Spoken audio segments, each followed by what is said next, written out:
కడప జిల్లా ఒంటిమిట్ట నడిబొడ్డున ఉన్న ప్రభుత్వ హై స్కూల్లో విద్యార్థులు కనీస వస్తువులు లేక తీవ్ర ఇబ్బందులు పడుతున్నారని కాంగ్రెస్ పార్టీ నియోజకవర్గ ఇన్ఛార్జ్ మాజీ పీసీసీ రాష్ట్ర అధికార ప్రతినిధి పూల భాస్కర్ ఆరోపించారు. పాఠశాలలో విద్యార్థులు తాగేందుకు మంచినీళ్లు లేకపోవడంతో పాటు బాత్రూంలకు వెళ్లేలా నీటి సౌకర్యం లేక ముఖ్యంగా ఆడబిడ్డలు తీవ్ర ఇబ్బందులు ఎదుర్కొంటున్నారని ఆవేదన వ్యక్తం చేశారు. నీటి సమస్య కారణంగా ఓ విద్యార్థి ఆసుపత్రిలో చేరిన పరిస్థితి కూడా ఉందని తెలిపారు. ఈ సమస్యపై ఇన్ఛార్జ్ హెడ్ మాస్టర్ ను ప్రశ్నిస్తే విద్యుత్ వైర్ లేదని ఎవరో తీసుకెళ్లారని, భూమిలో వైర్ వేసి వాటర్ ప్లాంట్ కు మోటార్లకు విద్యుత్ కనెక్షన్ ఇవ్వాల్సి ఉందని చెబుతున్నారని పూల భాస్కర్ అన్నారు. ఇలాంటి కారణాలు చెప్పడం సరైన పద్ధతి కాదని మండిపడ్డారు. విద్యాశాఖ మంత్రి నారా లోకేష్ వెంటనే ఈ సమస్యపై దృష్టి సారించాలని ఆయన కోరారు.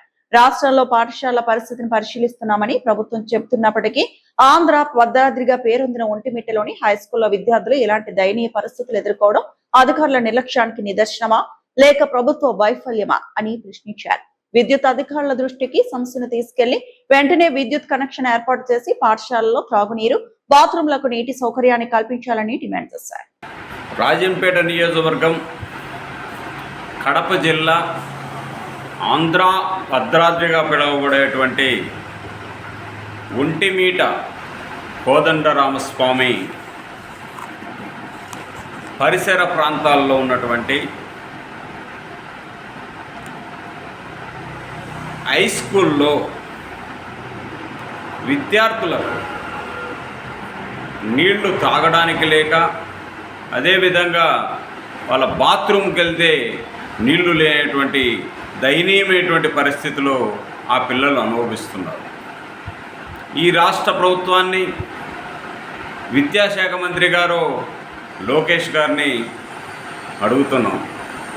సార్ లోకేష్ గారు, మీ యొక్క పర్యవేక్షణ, సంబంధిత అధికారుల యొక్క లోపాలు ఏ విధంగా ఉన్నాయో ఆంధ్ర భద్రాద్రిగా పిలువబడేటువంటి ఒంటిమిట్టలోనే పబ్లిక్గా బస్టాండ్ ఆవరణలో ఉన్నటువంటి హై స్కూల్లో విద్యార్థులు తాగడానికి నీళ్లు లేక వాళ్ళు దయనీయమైనటువంటి దుస్థితిలో ఉన్నారు. కొన్ని వందల మంది విద్యార్థులు అక్కడ ఉన్నారు.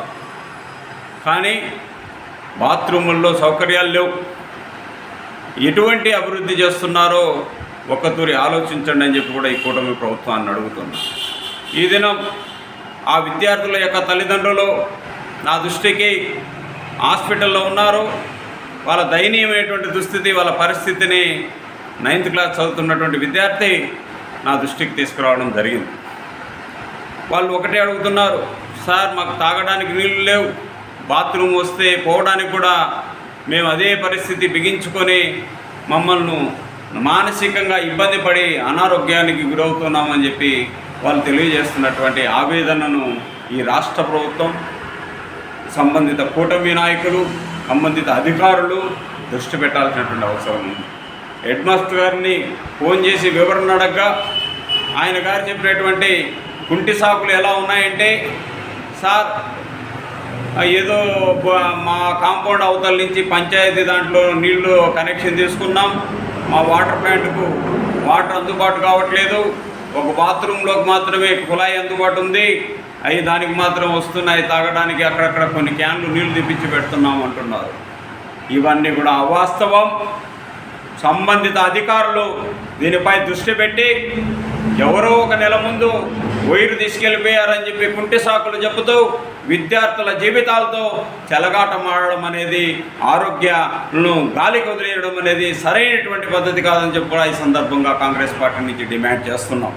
మేము ఒకటే అడుగుతున్నాం, ఈ రాష్ట్ర ప్రభుత్వాన్ని, సంబంధిత అధికారులను అక్కడికి సౌకర్యవంతంగా ఒక పోల్ను నాటి కేబుల్ నాటలేనటువంటి దయనీయమైనటువంటి దుస్థితిలో విద్యుత్ అధికారులు ఉన్నారు అని చెప్పి కూడా నేను అడుగుతున్నా.